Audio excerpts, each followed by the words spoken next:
আজ আমি আপনাদেরকে একদম রেস্টুরেন্ট স্টাইলে নবরত্ন পোলাও আর চিকেন ডাক বাংলো করতে শেখাবো। চলুন দেখে নেওয়া যাক আমি কিভাবে রেসিপি দুটি বানাচ্ছি। আর তার আগে বলে রাখি, যারা আমার চ্যানেলটি এখনও সাবস্ক্রাইব করেননি তারা অবশ্যই চ্যানেলটা সাবস্ক্রাইব করুন, কারণ আপনাদের ভালোবাসা, আপনাদের আশীর্বাদ এটা কিন্তু আমার খুবই দরকার। প্রথমেই আমি চিকেন ডাক বাংলোর জন্য একটা মশলা বানিয়ে নেবো। সেটা হচ্ছে, দেখুন আমি এখানে নিয়েছি গোলমরিচ, গোটা গরম মশলা মানে লবঙ্গ, এলাচ, দারচিনি, শুকনো লঙ্কা এদিকে নিয়েছি, আর জিরে। এইগুলোকে আমি শুকনো খোলায় একটু ভেজে নিয়ে এটাকে আমি গুঁড়িয়ে নেবো। এটা কিন্তু চিকেন ডাক বাংলোর জন্যে স্পেশাল মশলা, এটা কিন্তু ইউজ করতেই হবে। তাছাড়া আমি এটাকে একটু বেশি বানাচ্ছি, মানে এতটা আমি আমার চিকেনে আজকে ইউজ করব না। আমি মাঝে মধ্যেই চিকেন ডাক বাংলো খাই, আর তাছাড়াও আমি যে কোনো সবজিতে বা যে কোনো চিকেনের রেসিপিতে আমি এই মশলাটাকে কিন্তু ইউজ করি। এই মশলাটা কিন্তু আপনারাও বাড়িতে স্টক করে রাখতে পারেন, এটা কিন্তু একটা সুন্দর এবং ভালো ফ্লেভার দেয়। এরপর আমি যেটা করব সেটা হচ্ছে চিকেনটাকে আমি ম্যারিনেট করে নেব। চিকেনটাকে ম্যারিনেট করার জন্য ফার্স্টেই দেবো, আমি এখানে ফ্যাটানো দই নিয়েছি, সেটা আমি দিয়ে দিচ্ছি। দইটা কিন্তু ভালো করে ফেটিয়ে নিতে হবে। তার সাথে দিচ্ছি আদা রসুন বাটা, এটা আমি দিয়ে দিলাম। এবার দিচ্ছি আমি লঙ্কার গুঁড়ো, ধনের গুঁড়ো, জিরের গুঁড়ো, হলুদ গুঁড়ো, আর ভেজে যে মশলাটাকে তৈরি করলাম সেটা আমি অল্প একটু এর মধ্যে দিচ্ছি। দিয়ে আমি পুরো জিনিসটাকে ভালো করে ম্যারিনেট করে নেব। চিকেনটাকে ম্যারিনেট করে নিয়েছি, এবার এটাকে আমি 2 ঘন্টা রেখে দেবো। আমি 2 ঘন্টা বাদ ফিরে এসেছি, এসেই কড়াই চাপিয়ে দিয়েছি। এবার আমি এতে দিয়ে দেবো সর্ষের তেল। এটা কিন্তু পুরো সর্ষের তেলে রান্না হবে, তাই একটু বেশি করেই সর্ষের তেলটা কিন্তু দিতে হবে। তেল গরম হয়ে গেছে, আমি এবার এতে দিয়ে দেবো আগের থেকে সেদ্ধ করে রাখা ডিম, যেটাকে আমি নুন হলুদ মাখিয়ে নিয়েছি। আর সাথে এইভাবে দেখুন জাস্ট অল্প একটু করে কাট দিয়ে দিয়েছি।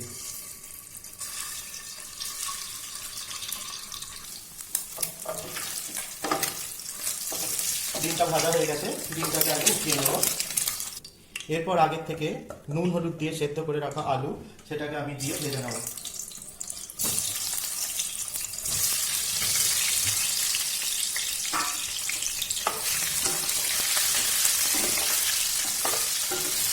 এটাকেও আমি একটু ভালো করে ভেজে নেব।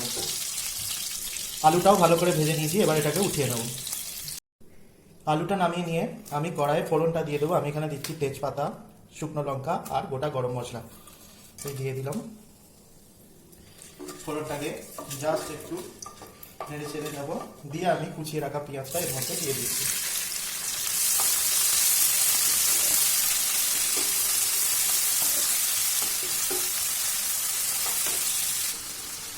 এই সময় আমি অ্যাড করে দিচ্ছি নুনটাকে খানিকটা পরিমাণ, যাতে পেঁয়াজটা তাড়াতাড়ি গলে যায়।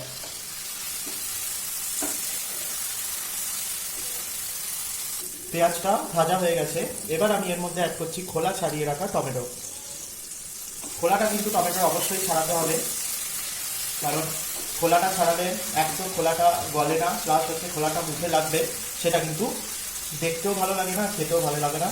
যে কোনো রেস্টুরেন্টেও কিন্তু এরকমই করে, হয় টমেটোটাকে বেটে নেয়, আর না হলে টমেটো কিন্তু খোলা ছাড়িয়ে ইউজ করে।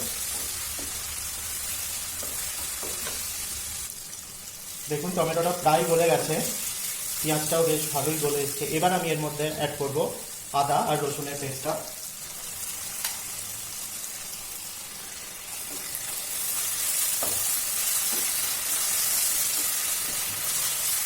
এটাকেও আমি ভালো করে একটু ভেজে নেব। এবার আমি এতে অ্যাড করব ম্যারিনেট করে রাখা চিকেনটা।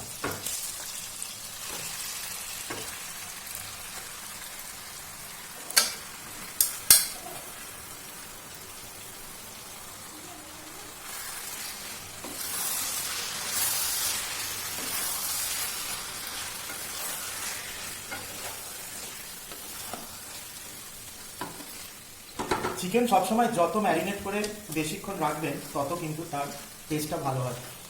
প্রত্যেকটা রেসিপির ক্ষেত্রে ম্যারিনেট করে রাখা জিনিসের কিন্তু টেস্টটাই অন্যরকমের হয়। এটাকে আমি ভালো করে এখন কষতে থাকবো কিছুক্ষণ।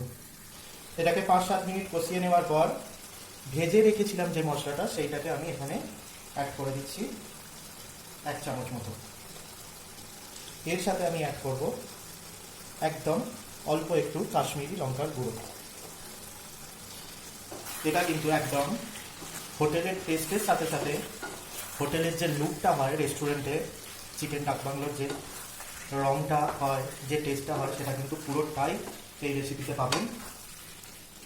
চিকেন ডাক বাংলো সবাই বানান, কিন্তু এই প্রসেসটা একবার ইউজ করে দেখুন, এতে কিন্তু টেস্টটা খুবই ভালো হয়। দেখুন তেলটা এবার ছেড়ে দিয়েছে। এবার আমি যেটা করব, ভেজে রাখা যে আলুগুলো ছিল সেটা আমি এর মধ্যে অ্যাড করে দেবো।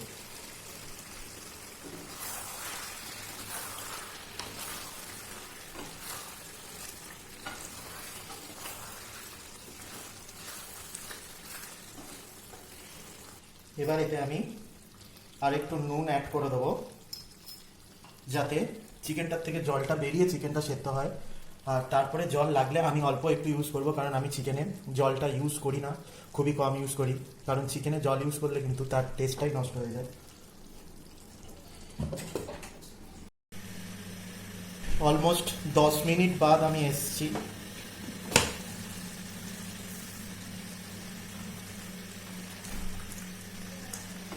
লাভলি একটা স্মেল বেরোচ্ছে।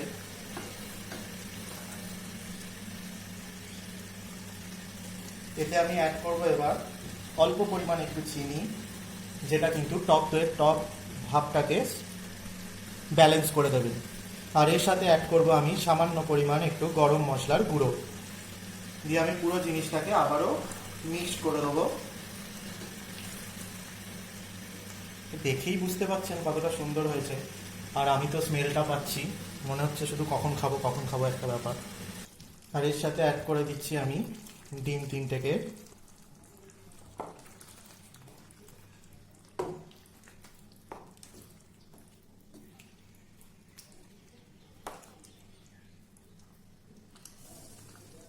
এটাকে আমি আবারও 10 মিনিটের জন্য ঢেকে দেব। আবারও আমি 10 মিনিট বাদ ফিরে এসেছি। সুন্দর হয়েছে।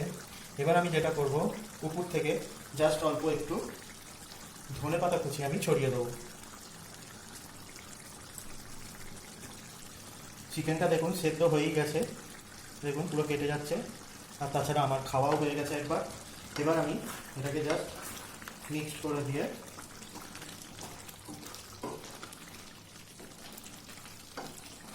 এটাকে আমি নামিয়ে নেব।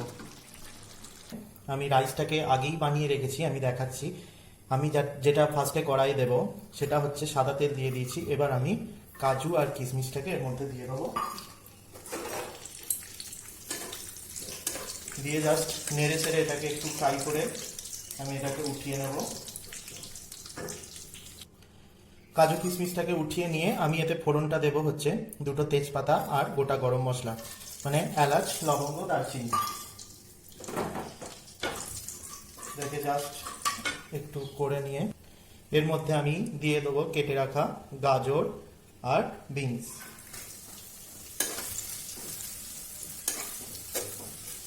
গাজর আর বিনসটাকে একসাথে দিলাম, কারণ হচ্ছে যে এই দুটো ভাজতে একটু সময় নেয় বেশি। ওটাকে একটু ভেজে নিয়ে এবার এর মধ্যে আমি অ্যাড করছি রেড ক্যাপসিকাম আর গ্রিন ক্যাপসিকাম।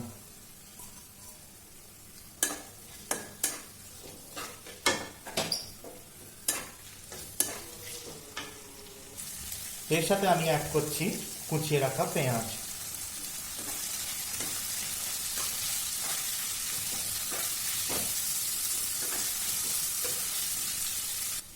সবজিগুলো ভাজা হয়ে গেছে। এবার আমি এতে অ্যাড করব অল্প পরিমাণ একটু ঘি, আমি দিয়ে দিচ্ছি।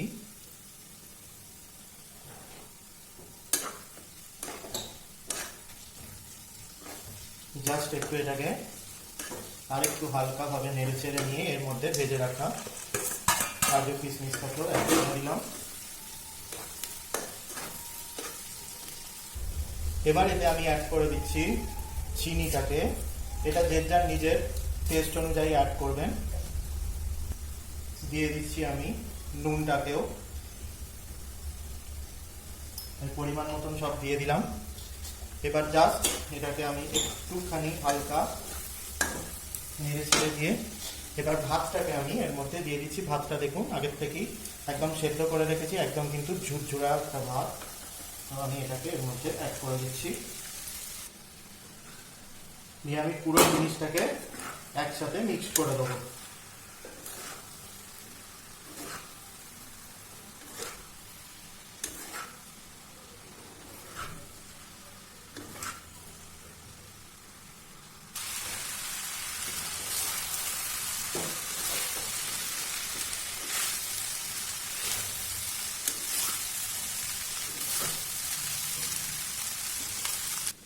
নেড়ে ছেড়ে নিয়ে ফ্লেমটাকে একদম কমিয়ে দেব, আর তার সাথে দুধে ভেজানো কেশর এটাকে আমি এর মধ্যে অ্যাড করে দিলাম।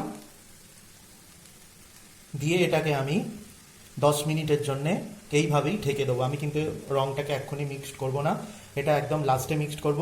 আর 10 মিনিট একদম লো ফ্লেমে ঢেকে রাখার কারণ হচ্ছে যে নুনটা চিনিটা অ্যাড করলাম সেটা ভাতের সাথে কিন্তু মিশে যাবে।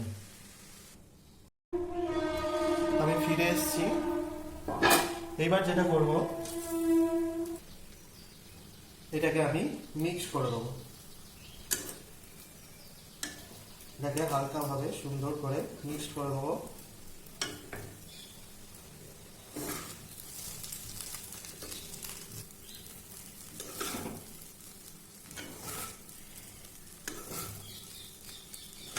এটা দেখতেই পাচ্ছেন যে কতটা ঝরঝরে হয়েছে। এটা কিন্তু আমার রেডি হয়ে গেছে। এবার আমি এটাকে নামিয়ে নেব। দেখুন আমি সার্ভ করে দিয়েছি চিকেন ডাক বাংলো আর নবরত্ন পোলাও। তো রেসিপি দুটি আপনাদের যদি ভালো লেগে থাকে তাহলে অবশ্যই লাইক, কমেন্ট আর শেয়ার করুন, আর আমার চ্যানেলটি অবশ্যই সাবস্ক্রাইব করুন।